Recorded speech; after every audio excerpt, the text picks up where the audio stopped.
एक गांव में सुशीला नाम की एक लड़की रहती थी। सुशीला एक छोटी सी झोपड़ी बनाकर रहती थी। सुशीला का इस दुनिया में कोई भी नहीं था। वह बचपन से ही अकेली रहती आई थी। अपना घर चलाने के लिए सुशीला कूड़ा बीनने का काम करती थी। जल्दी से जाती हूँ और कूड़ा बीनना शुरू कर देती हूँ, वरना सभी आ जाएंगे।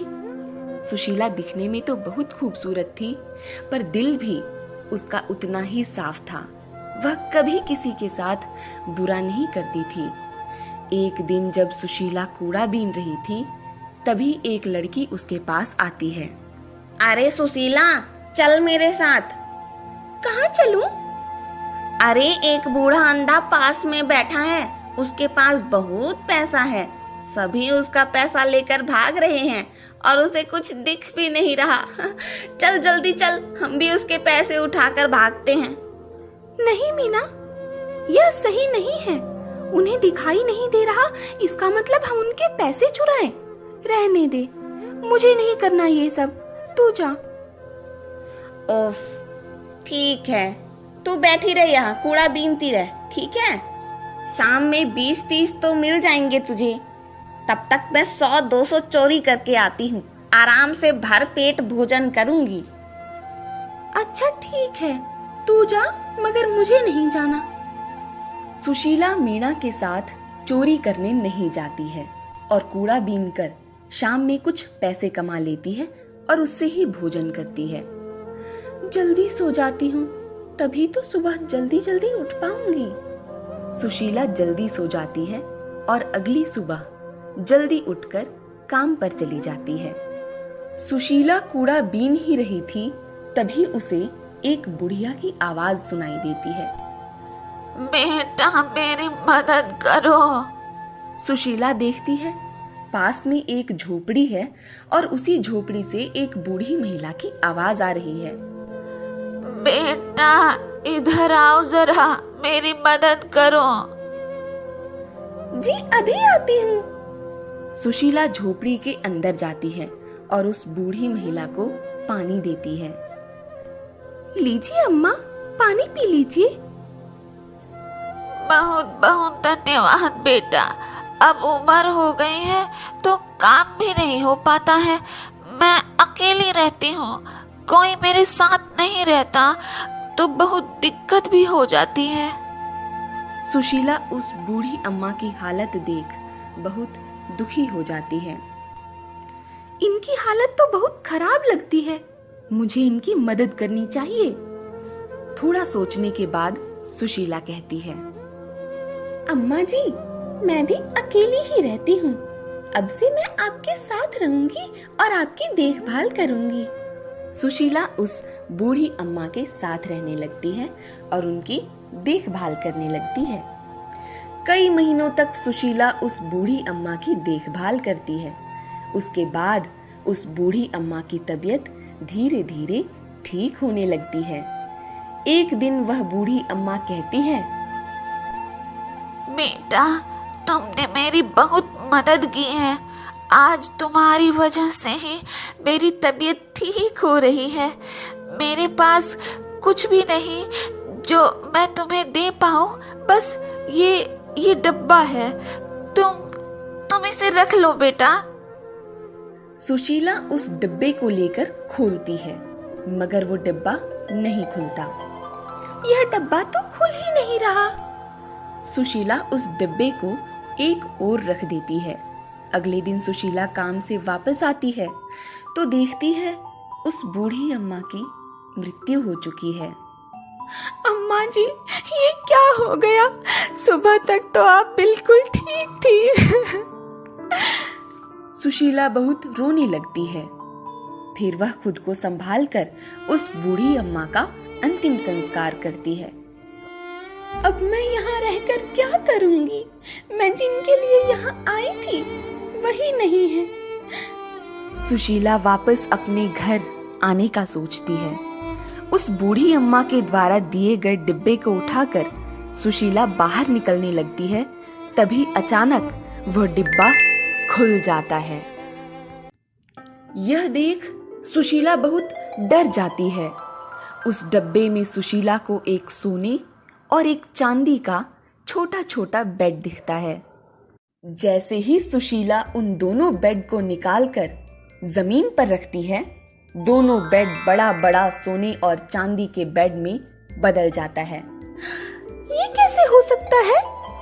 सोने के बेड से आवाज आती है, सुशीला, तुम बहुत अच्छी हो। तुमने उस बूढ़ी अम्मा की बहुत देखभाल की। उनकी तरफ से ये सोने और चांदी का बेड तुम्हारे लिए उपहार है। इस सोने और चांदी के बेड से क्या होगा? सोने के बेड से तुम जो भी मांगोगी वो तुम्हें मिलेगा, और चांदी के बेड से तुम्हें एक बड़ा और खूबसूरत घर मिलेगा। चांदी के बेड की मदद से तुरंत वह झोपड़ी एक शानदार महल में बदल जाती है। सुशीला खुशी खुशी उस महल में रहने लगती है और उसे जो भी चाहिए होता वह सोने के बेड से मांग लिया करती है। सुशीला के अच्छे व्यवहार के कारण आज सुशीला सब कुछ पा लेती है। एक गांव में गोपाल नाम का एक गरीब किसान रहता था। बहुत मुश्किलों से उसका गुजारा चल रहा था। क्या करूं? एक ही साथ ढेर सारी समस्या सामने आ गई है। इस बार फसल भी नहीं उग पाए और कर्ज भी बहुत ज्यादा हो गया। कैसे निकलूंगा इन सब से? गोपाल बहुत उदास हो जाता है। तभी उसकी पत्नी वहां आती है। अजी सुनिए, देखिए तो जरा, एक दाना भी नहीं है घर में। खाना कैसे बनाऊं? और जाइए ना, कुछ लेकर आइए, तब तक मैं इंतजार करती हूँ। नहीं माला, मेरे पास तो 1 रुपए भी नहीं। रहने दो, आज खाना मत बनाओ, हम भूखे ही रह लेंगे। क्या? सच में? ठीक है, जैसा आप कहें, मगर बच्चों को क्या बोलूं? उन्हें भी पानी पिलाकर सुला दो। अगर कुछ इंतजाम हो जाता है तो मैं बताता हूँ। गोपाल का परिवार पूरे दिन भूखा ही रहता है। गोपाल खेत में आकर काम में लग जाता है। धूप बहुत तेज थी और गोपाल ने कुछ भी खाया नहीं था। उसे चक्कर आने लगता है। उसके सामने सब काला दिखने लगता है। हे माँ दुर्गा, मेरी मदद करो। इतना कहकर गोपाल बेहोश हो जाता है। कुछ घंटों बाद गोपाल को होश आता है। अरे, शाम हो गई है, घर जाना होगा। गोपाल खुद को संभालता है और घर वापस आता है। क्या हुआ जी, आप ठीक तो हैं ना? नहीं माला, दरअसल धूप बहुत तेज थी, इसलिए काम करते करते थोड़ा चक्कर आ गया। रुकिए, मैं आपके लिए पानी लेकर आती हूँ। गोपाल अपने घर वालों को एक समय का भोजन भी नहीं दे पा रहा था। ये सोचकर वह बहुत दुखी था। हे दुर्गा माँ, कोई राह दिखाओ, मदद करो माँ। तभी पड़ोस से ललित आ जाता है। ओए गोपाल भाई, आज मेरे छोटे बेटे का जन्मदिन है, इसलिए आप लोग के लिए कुछ पकवान लाया हूँ, कृपया इसे ले लीजिए। आपका बहुत बहुत धन्यवाद ललित भाई। खाना देखकर गोपाल के घर वाले बहुत खुश हो जाते हैं और सभी खाना खाने लगते हैं। गोपाल के बच्चे बेहद भूखे थे। वो सारा खाना खा जाते हैं और थाली में बहुत थोड़ा सा खाना छोड़ देते हैं। माला, एक काम करो, ये खाना तुम खा लो। मुझे बिल्कुल भी भूख नहीं और तबीयत भी नहीं सही है। मैं सोने जा रहा हूँ।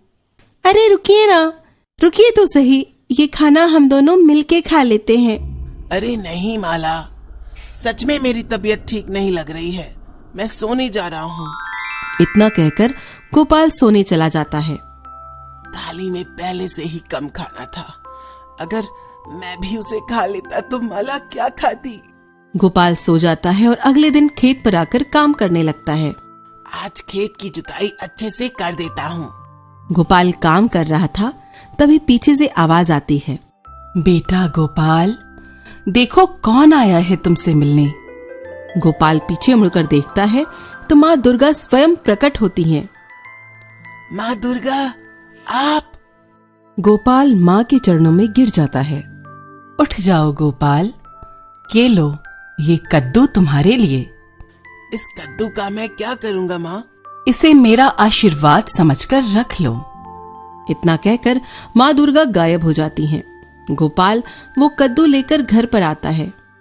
पता है माला, आज तो चमत्कार हो गया। माँ दुर्गा, स्वयं माँ दुर्गा मेरे सामने आई और उन्होंने मुझे ये कद्दू दिया है। क्या? सच में? ये तो बहुत खुशी की बात है। गोपाल उस कद्दू को काटता है। तभी उस कद्दू के अंदर से ढेर सारा सोना चांदी निकलते हैं।